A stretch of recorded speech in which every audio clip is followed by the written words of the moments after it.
Hello folks, Max from Woodsman's Finest here on this unseasonably warm February day.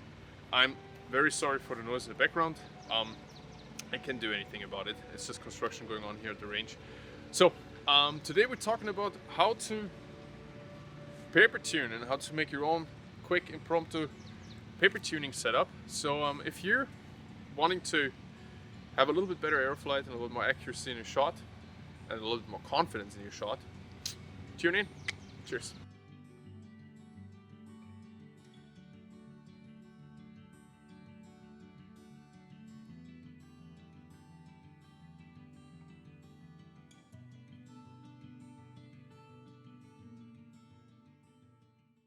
Alright, here we're back. Welcome to the channel again, here in this Modern Thread series video.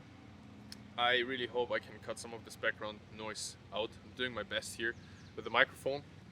Recently I had a little bit of problem with aeroflight. This is a bow that I'm going to be reviewing pretty soon. I absolutely adore this bow, and I'm shooting two different setups out of this one here. One just has super hyper helical mini max feathers, 3 fletch, and these are actually super cheap AE Elite vanes that I absolutely love. I'm shooting them over a nap center rest with a little plastic arm. And I found I had a little bit erratic aeroflight. Now there's several methods how to tune your arrows to your bow, or with these modern setups also to a certain degree tune your bow to your arrows. In my case, I pretty much shoot one type of arrow with two different point weights out of all of my different bows, and the ILF setups really allow me to tune my bow to a certain degree to that specific arrow, which makes it a lot more practical for me, of course, because I don't have to shoot and mix and match a dozen different arrows to a dozen different bows. Now there's two predominant methods of doing that. I'm kind of leaving out using slow-mo on your phone, for example, super slow-mo, because not everybody has access to that. So the two predominant methods are Bareshaft tuning and paper tuning. Bareshaft tuning is something that everybody's kind of talking about these days, and paper tuning kind of is always somewhat in a by sentence. Well, there's paper tuning as well. Yes, and years ago I heard first about paper tuning. I think, I don't know, maybe 10 years ago here in Austria or something like that, and I completely disregarded it as something that, I don't know, only technical people do, and compounds and Olympic archers, and it was all too technical for me. And already Bareshaft tuning was way too technical for me. And then maybe 2 years ago or something like that, I went to an indoor range not too far away from here, and they had a ready paper tuning setup right at their range, and I was like, let's give it a go and see what I can do with it. And I was really impressed about the results and what I learned from them. So leaving out Bareshaft tuning for today, paper tuning. What are the biggest advantages for me in paper tuning? First of all, don't worry about doing some kind of like really difficult setup with like tubing or like 2x4s or whatever. This is enough, and I'm actually gonna take you through how I just set this up. It was the first time for me because I usually don't have to do this, but I just took a box and a couple of things and set this one up here in about 3 or 4 or 5 minutes. Not a biggie. So let's leave out that there has to be all types of preparation for it, because it's really not even worth mentioning. So the big advantages of paper tuning, in my opinion, is twofold. Number one, very obvious, you do not have to use a Bareshaft. Now, many people out there actually buy their arrows ready-made. Here in Austria, most people do not tune their arrows that much. A couple of high-level archers, of course, do, but most people just go to the shop and buy ready-made arrows because someone said this should fly out of their bow. Now, when I talk about Bareshaft tuning, they're very reluctant, because that means for them they have to rip the fletching off one of their arrows. Usually they do not have fletching setups at home, which makes it, not like really attractive for them to do that. So you don't need a Bareshaft, number one. Number two, and very important for me, is that paper tuning gives you a frozen moment, like a representative of a frozen moment within your aeroflight. Now again, with modern iPhones or smartphones that have super slow-mo video, you can do a little bit of aeroflight analysis right with your phone, but not everybody has that, and it is not as good as it sounds. It's very difficult to spot stuff, and especially downrange, you do not really know what's happening. Now, like I said, recently I mixed two types of fletching on this bow here, and I realized that the vanes, despite not having Bareshaft flight issues, are not really coming out of the bow really nice. They do half of the time, and the other half of the time they really don't. So I was thinking about trying a paper tuning setup to see how the arrow behaves right after it leaves the bow, then maybe from a couple yards away, and maybe from 10 yards away, because after that I know that the arrow usually has stabilized itself, especially with these extremely helical fletchings. But again, the big advantage for me in paper tuning is really that it captures a moment within your arrow flight, and that can be really interesting, especially for people who might hunt up close and really want to know what their arrows do the first 5, 6, 7, 10 yards after it leaves the bow, and if there is still some issue, because your Bareshaft doesn't have any fletching on it. Now your Bareshaft might leave the bow really without any issues and might fly perfectly, but experimenting with different fletchings, vanes, feathers of different sizes and different configurations, more or less helical, might lead to some contact issues on your bow. So this is what we can analyze with this setup. So let's get right to it.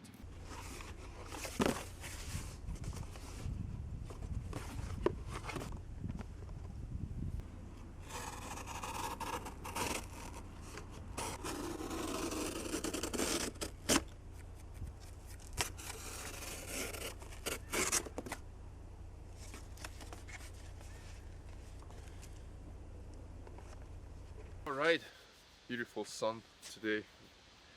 Alright, now that we got our frame actually cut out, let's move on to the next stage. I hope that the audio is not too bad, folks. There's actually a little bit of construction going on over there. Can't change that. So what is really important right now is to have some type of stand or table or something that is about shoulder high. I actually put another board on top of here. So it is as high as possible, because for this type of paper tuning I don't want to be cutting down, shooting down or up, because that's gonna alter my reading. So everything has to be as perpendicular, as horizontal as possible. So I got our little flimsy frame here. It's just whatever I grabbed from at home. I really wanted to show how simple this can be. Grabbed some parchment paper from the kitchen. This is coming as close as possible to what I actually want to use. I think you can also use newspaper for that. I think this gives you the most accurate reading, because the paper itself is not stiff enough that it actually kind of alters the way that the arrow behaves as it goes through. So this is just perfect. And a little bit of paper masking tape does fix about everything. So the idea is to put this thing up here, just like that, secured in a way that it doesn't ideally fall over, and then just stretch more or less this paper over the frame so we get something to shoot through. Sorry for the noise, folks. So I'm actually trying to create a frame here that is somewhat stable. So I just used the bottom and the top of the former box, and I'm gonna be connecting the side here of the box all the way to my board, anchor it in place, if you will. I'm gonna do that with a couple strips, basically using it like sports tape. You can use, of course, any type of tape you got. And today it's actually a little bit windy. That's not making it easier. Just gonna back this up all the way against the frame. Just like that.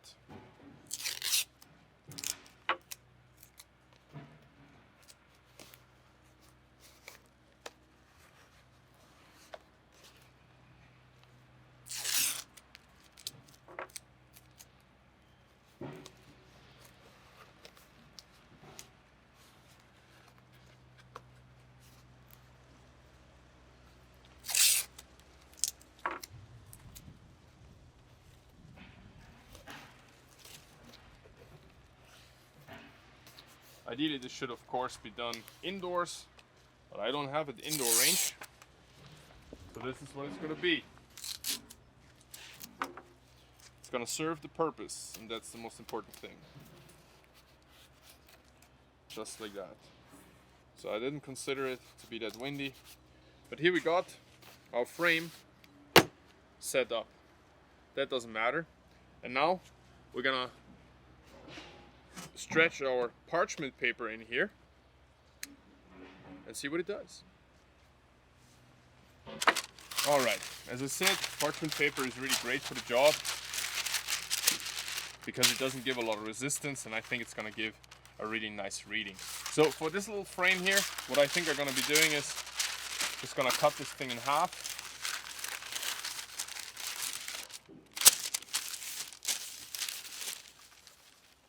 Out comes the knife again.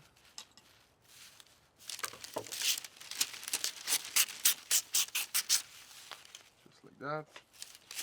And here we got two pieces we can stretch in here. Goes out to the side. I just propped it up with a couple more boards. Again, the purpose of this video is not to be extremely finicky, but I want to do something that's quickly and easily repeatable. Alright, so the bottom I'm just gonna insert underneath the box. It's not supposed to be stretched out or anything, not to alter the results. It's just supposed to be hanging in there somewhat straight, just like that. Bring it up. I'm just gonna glue it right on top here. A little bit more masking tape. Sorry for the noise, folks. Seems like whenever I want to do a video, they come out with a power hammer. Alright. Maybe not.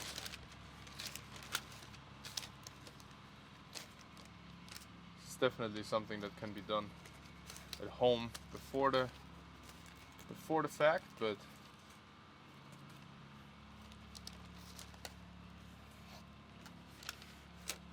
why not impromptu on the range? Alright, so for all intents and purposes, this is absolutely enough. And here we have our finished, more or less, paper tuning setup. Nothing special. Probably just gonna glue this into the box a little bit here. Although probably this is gonna be fine, just hanging there as it is. So let's give it a go, and we're gonna be wiser afterwards. Now when you paper tune, it is very important that your setup is exactly on shoulder height. You don't want to be shooting up or down because it's not going to give you the reading. Paper tuning is going to allow you to see knock high, knock low, weak or stiff arrow flight, and as well if your Bareshaft is actually flying true, it allows you to actually see how the bow, how the arrow is leaving the bow, and if there might be some purposing or something coming from potential fletching contact. Now I set this box here up just exactly at shoulder height, so I'm gonna be shooting through it completely horizontally, and behind it I just have a target as a backstop. Now I made two arrows up on purpose that are completely out of tune. This one is gonna be tuning, or ideally this should be actually flying very weak out of my bow, and I have one here that I know will be flying stiff.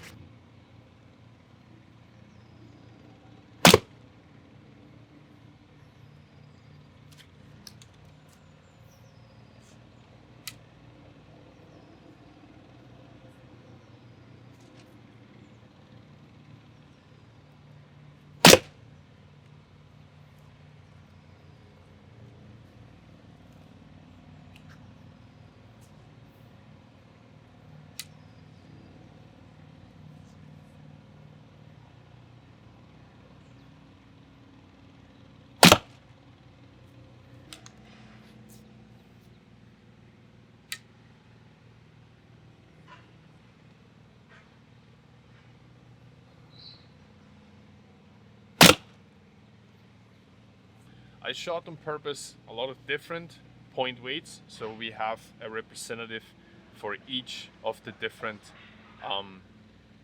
readings or issues, so to say. So over here, let's start with top left. So over here, what you see is the point down here. That would be that rib, and you see very clearly the 3 slots and ribs of the fletching. So the fletching being on the left, they're all a little bit knock high. I want to say that right up front. That's on purpose. I tune my Bareshaft a little bit knock high. So they're all a little bit knock high to, first of all, so there is a line diagonally like that. The fletching entered on the left, the point on the right. Me being a right-handed shooter, that would point towards a slightly weak reading and a little bit knock high, because the knock would be here right in the middle of the fletching and the point is down here, so knock high. Let's come down here. What we see here is a really good orientation as far as spine. The fletching is right above the point. The point would be this little star down here, and it's right above it, but it is knock high, definitely. And that was actually a plastic fletch. So I can tell that there is quite a little bit. Now on top of the construction there is an airplane. Now we can see that this is quite a lot more knock high than I tune my Bareshaft, so I think there is definitely some contact and a little bit of purposing up and down happening. Now over here what we see, this was with the very light points. The point is again down here, but the fletching is actually to the right of it. So the knock entered significantly, not significantly, but quite a lot to the right. So this is a stiff reading knock high. And this up here is the proper point weight with the feathers. And this is closest to a bullet hole of all of these setups. So this is the most forgiving what I see arrow flight out of my bow. And I wanted to check if there was a difference between the fletching in feathers and veins, exactly the same fletching, 3-inch 3-fletch helical, strong helical, and there's definitely a difference even from just about 6-7 yards, 6-7 feet actually, just 2.5 meters between these two different setups that both have the same point weight. So I can read a lot out of this, and if you're wondering how your arrows are behaving right after they're leaving the bow, this is a great way to freeze that moment in time. You can do that from all types of different distances, and it's also gonna show you what you can do on your bow right away to change that. So for example, even if you're shooting a non-ILF setup, a reading like this would tell you you have to bring your knocking point a little bit lower or play with your finger pressure on the string, because we're having definitely a knock high reading on this. Now over here we're having a weak reading again. The fletching is on the left, the point entered below and to the right. So that means we can, even on non-ILF setup, with a weak reading, we can either lower the point weight a little bit, we can put a little bit of weight on the back of the arrow, like for example a top head protection collar or something, 5 grains might change something already. You could put a little bit of a wrap on the back that weighs about 8 grains, that's gonna make a difference. Or you can also just come down maybe with an 1/8 or 1/4 of an inch of your brace height, which is gonna give you, stiffens up the arrow but speeds up the arrow a little bit, so that can work for you. Over here we have a stiff reading, the point entered on the left, the fletching on the right.